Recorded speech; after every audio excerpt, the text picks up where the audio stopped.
महाप्रतापी Buddhist राजा महाराज जयचंद। राजा विजयचंद्र के बेटे जयचंद्र राज्य के उत्तराधिकारी थे। कन्नौज के राजा जयचंद को गढ़वाल वंश का अंतिम शक्तिशाली शासक माना जाता है। उनका शासनकाल 1170 से 1194 ईस्वी के बीच माना गया है। उनके शासनकाल की विस्तृत जानकारी हसन निजाम के लेख मेरु तुंग के चिंतामणि ग्रंथ और पृथ्वीराज राजसों से प्राप्त होती है। कहा जाता है कि जयचंद के धर्मगुरु बौद्ध धर्म के प्रसिद्ध विद्वान थे, जो मित्र योगी के नाम से जाने जाते थे। यह भी कहा जाता है कि जयचंद के सेनापति का नाम धनुआ था। इतिहासकार जयचंद और पृथ्वीराज चौहान के शत्रुता का प्रसिद्ध कारण दिल्ली की सत्ता को मानते हैं, क्योंकि उस समय हर राजा दिल्ली का ताज पहनना चाहता था। लेकिन पृथ्वीराज रासों में जयचंद और पृथ्वीराज चौहान के दुश्मनी का कारण उनकी बेटी संयोगिता को बताया गया, क्योंकि पृथ्वीराज द्वारा जयचंद की बेटी संयोगिता का हरण को इतिहासकार निराधार मानते हैं।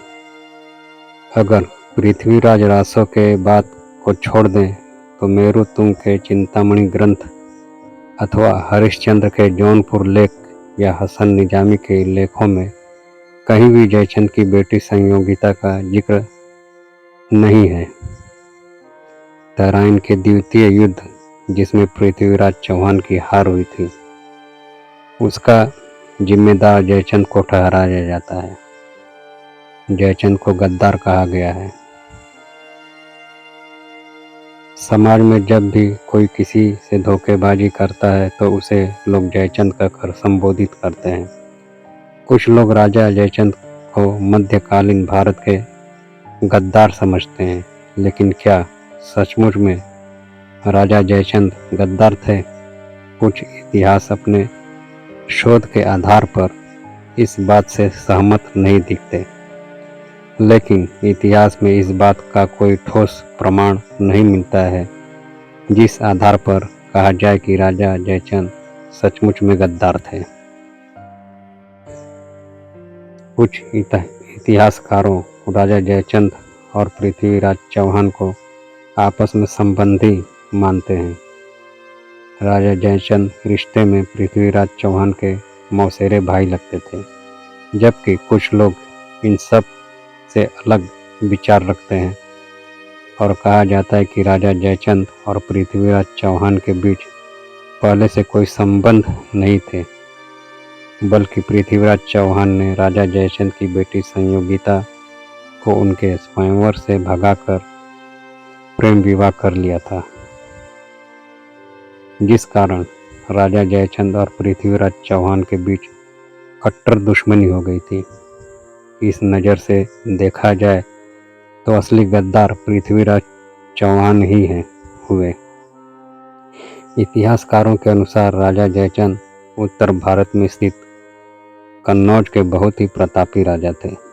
गढ़वाल वंश के राजा जयचंद के पिता का नाम विजय चंद्र और उनके दादा का नाम गोविंद चंद्र था।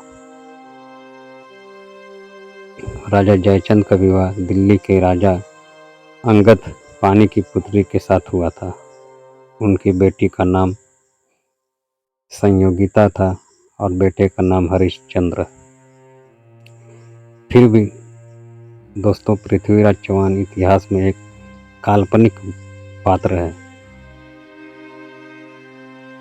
कन्नौज के राजा जयचंद का इतिहास और उनका शासनकाल 1170 से लेकर 1194 तक माना जाता है। वे अपने समय के बहुत शक्तिशाली और प्रतापी राजा कहलाए। कहा जाता है कि उनके शासनकाल में उनके राज्य का खूब विस्तार हुआ। उनके नेतृत्व में कन्नौज विस्तार और उन्नति बहुत तेजी से हुआ। उत्तर भारत में उनका साम्राज्य बिहार तक फैला था। उन्होंने अपने शासनकाल में कई किलों का निर्माण कराया था। इतिहासकारों ने इस बुद्धिस्ट राजा को इतिहास में बहुत ही कमतर जगह दी और सवर्ण राजाओं का जमकर महिमा मंडन किया गया और इस महाप्रतापी राजा को गद्दार घोषित कर दिया गया। जयचंद का इतिहास पढ़ने और कुछ लोगों की बातों को माने तो कहा जाता है कि राजा जयचंद गद्दार थे। उन्होंने अपने देश के राजाओं के साथ गद्दारी कर मोहम्मद गोरी को भारत आकर चढ़ाई का न्योता दिया। लेकिन ढेर सारे इतिहासकार इस बात से सहमत नहीं है। उनका मानना है कि किसी ठोस प्रमाण के बिना राजा जयचंद को गद्दार नहीं ठहराया जा सकता, क्योंकि इतिहास में इस बात का कोई ठोस सबूत नहीं मिलता जिससे पता चलता हो कि राजा जयचंद ने मोहम्मद गोरी को भारत पर चढ़ाई के लिए बुलाया था। बल्कि राजा जयचंद और पृथ्वीराज चौहान मौसेरे भाई थे। अगर यह बात सही है तो पृथ्वीराज चौहान और संयोगिता के बीच का प्रेम को लेकर राजा जयचंद और पृथ्वीराज चौहान के बीच मतभेद वाली बात गलत साबित होती है। ऐसा लगता है कि सवर्ण इतिहासकारों ने एक बौद्धिस्ट राजा को गद्दार साबित करने में कोई कोर कसर नहीं छोड़ी थी। लेकिन सच्चाई एक दिन खुद ब खुद सामने आकर ही रहती है। इन सब बातों से लगता है कि लोगों ने दंत कथाओं के आधार पर ही राजा जयचंद को गद्दार कहा, जबकि इतिहास में इसके कोई प्रमाण नहीं मिलता है। साथियों, ऐसे महान प्रतापी बुद्धिस्ट राजा को शत शत नमन।